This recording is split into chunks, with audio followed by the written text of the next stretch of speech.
Hey everyone, thank you for tuning in to another Bible study here at Marion Street Church of Christ.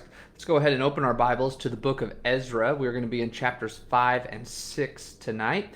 So Ezra chapter 5 and 6. As you're turning there, I'll take a second just to explain everything we have going on, some of the changes that you might have already recognized, and of course catch everyone up with where we have been. Some of you are watching this at a new time. We are now starting to air this on Facebook Live at 3 o'clock. Of course, just a reminder that anytime we air something on Facebook, that's just the time that we're putting it on Facebook. After the class is over, it remains on Facebook to be watched however many times you'd like to watch it and whatever time you'd like to watch it. So if you are watching this at 5 o'clock, the reason it might look a little different is because this has already aired earlier this afternoon. It shouldn't change anything. We've just had some feedback from some of our families here at Marion Street Church of Christ.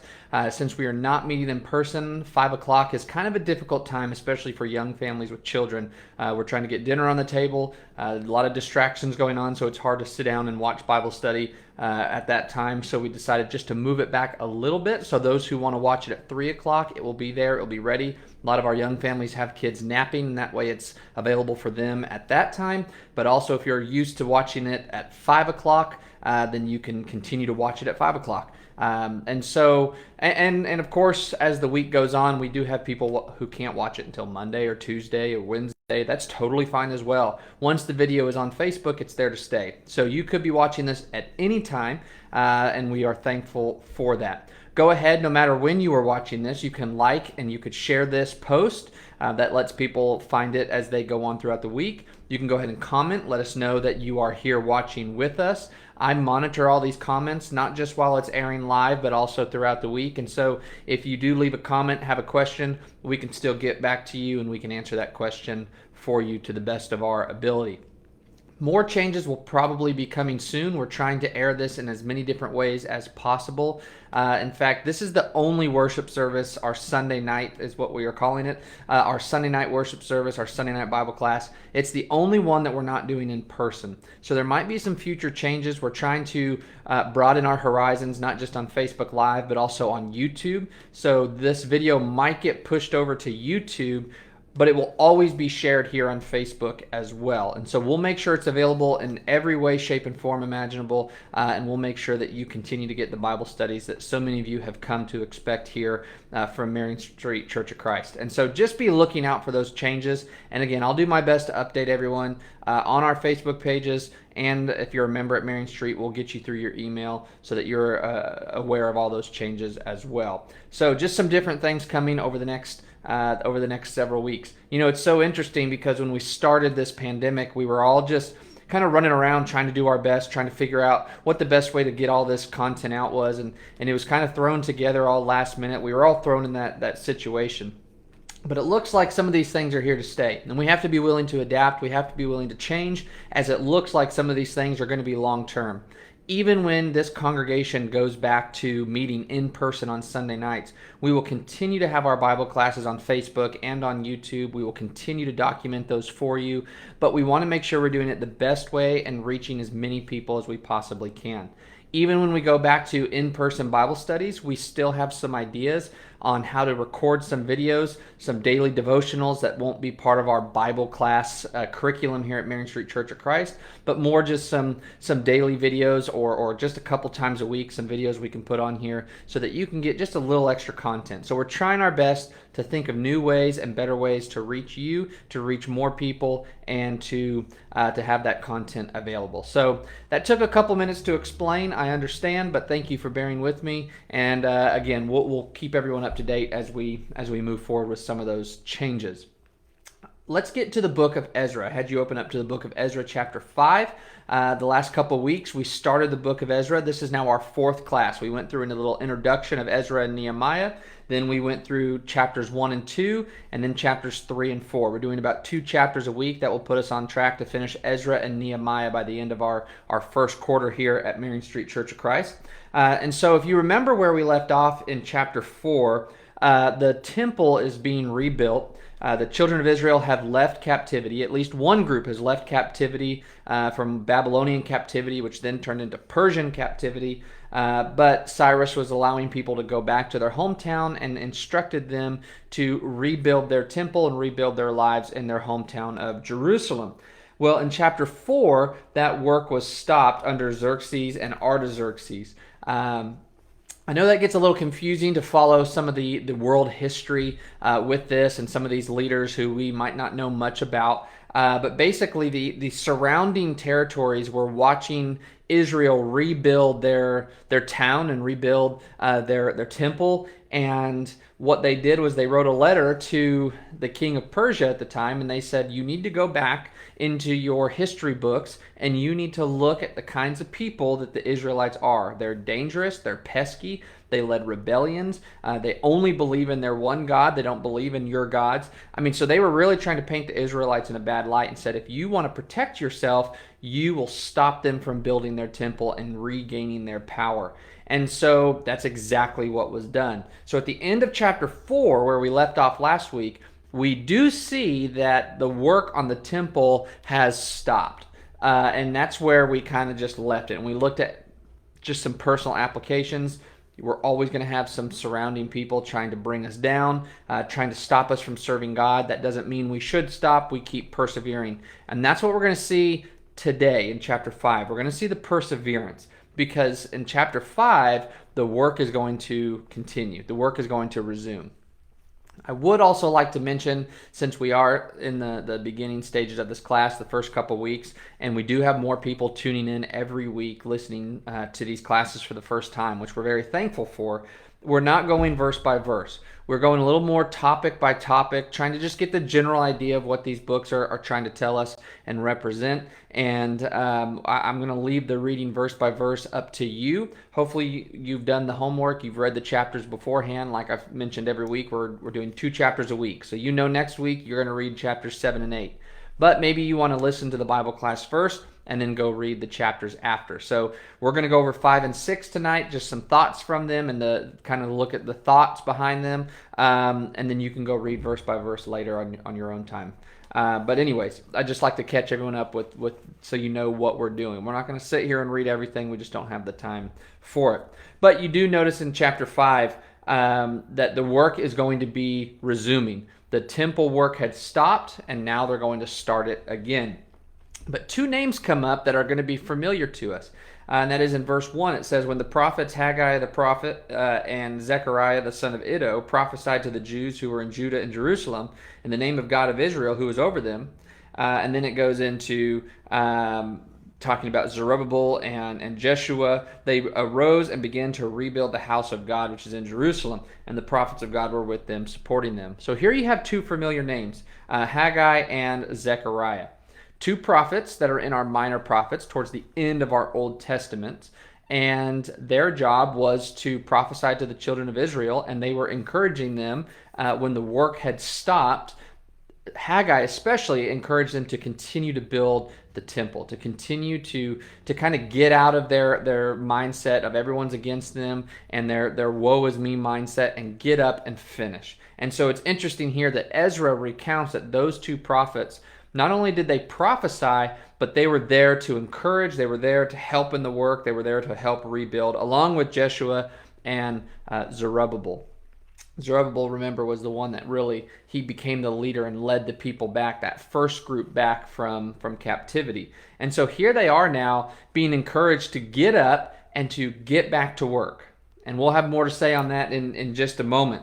But at the time, it says in verse 3, Tattenai, he is a governor from, well, what it says here is the province beyond the river.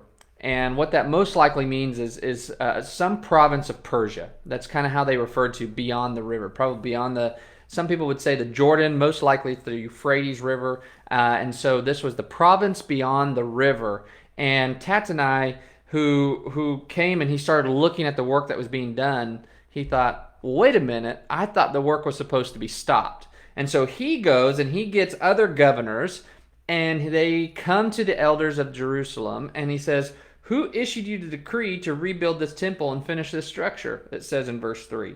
So basically, this was supposed to be stopped. Who's telling you that you can do this now?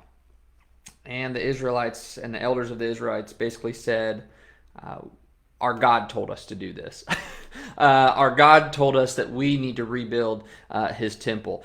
Not only that, but Cyrus gave us a decree that we could do this as well. So, do you remember in the previous chapters, in chapters 3 and 4 from last week, there was letters written to Xerxes and Artaxerxes telling them, you got to stop the children of Israel from building. Well, here in verses 6 and following, you have another letter that was written to this time Darius, king of Persia, and Tatanai, who basically said, "Who gave you the right to do this?" says, "I'm going to take care of this. I'm going to write to Darius, and I'm going to say, you better figure this out and tell him to stop building." And so he writes a letter, and you can see it there in verses 7 and following. He says, "I went over there. I tried to put a stop to it. They told us that their God and Cyrus, king of Persia, that he said that they could build it, and so you need to get to the bottom of this, and you need to figure out why they are building this temple when no work was supposed to be done." Well, Darius does his homework, and in chapter 6, Darius issues a decree to go and search the archives and say, did Cyrus really give permission for the Jews to go home to Jerusalem and rebuild their temple? Well, it turns out he did. That's exactly what happened, which of course we know from the very first chapter of Ezra. So Darius says, we found the evidence. We found that the Jews are telling the truth, that Cyrus issued a decree saying they could return home and they could build their temple. So that's what we're going to let them do. We're going to let them get to work. We're not going to bother them. And so he says, therefore, now in verse 6, this is what's so interesting, because he says, not only are we going to let them do it, but since you've caused them so much trouble, listen to what he says. He says, now therefore, Tatanai, governor of the province beyond the river, Shethar-Bosanai, and your colleagues, the officials of the provinces beyond the river, keep away from there. So all the people that tried to cause trouble for the Jews, he reminds them, or he basically instructs them, you stay away from them. You've caused them enough trouble. So you think you've been doing everybody a favor by writing to me and saying, hey, you need to put a stop to the Jews rebuilding their temple. He's saying, now I'm telling you, you stay away. But not only that, listen to this.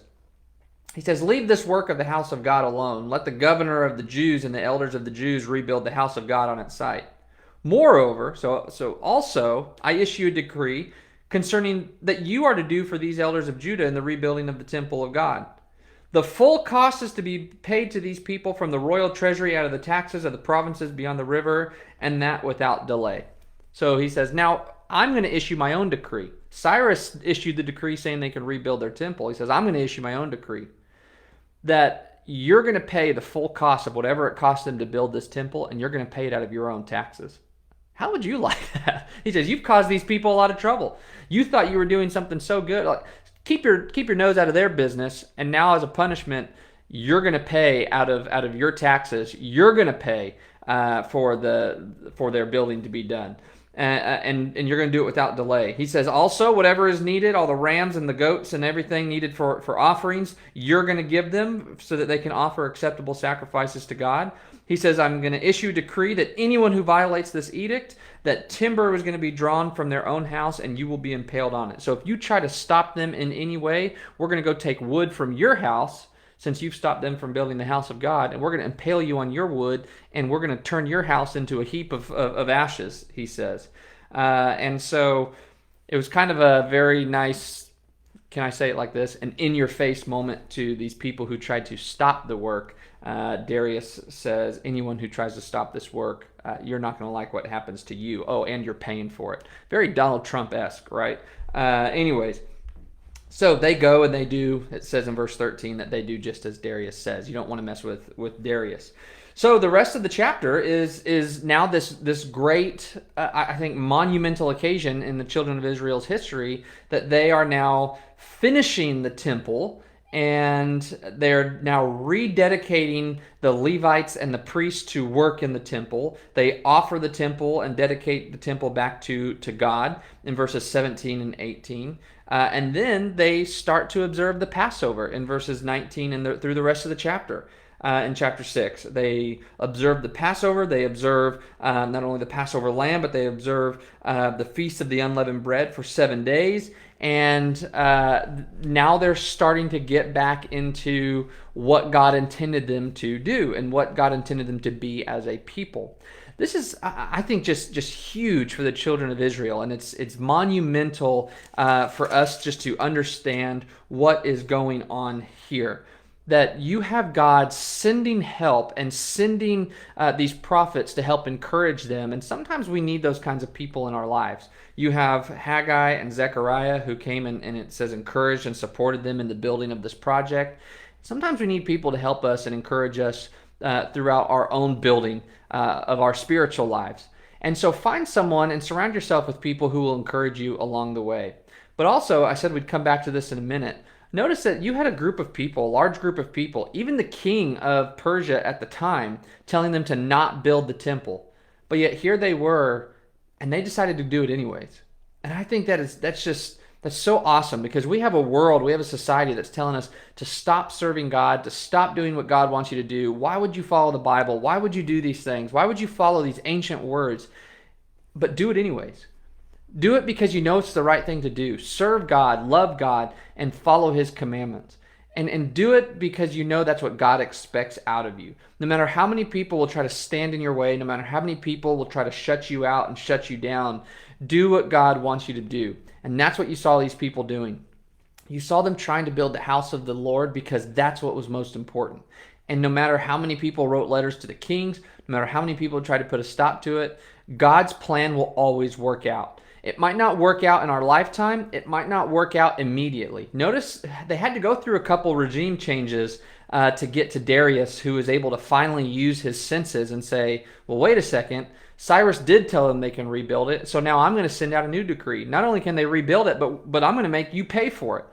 And God will use people in your life, and God will use foreign leaders. God will use whatever He can to make sure His will is being done. But we have to take a stand for truth. We have to stand up and make sure God's will is going to be done, and you never know what good can come from it.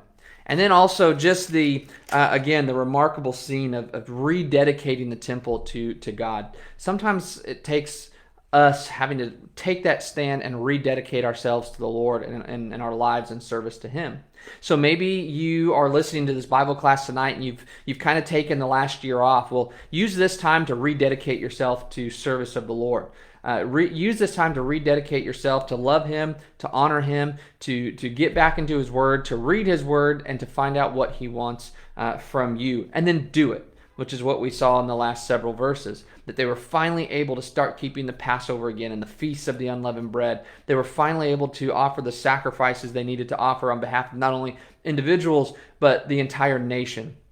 And so this is the time to rededicate yourself to the Lord, to persevere through these difficult times, to find people who will strengthen you and encourage you and support you in those times. And no matter what anybody says, no matter who tries to tear you down, you stay positive and you stay certain in who you are serving and where you are going when this life is all over.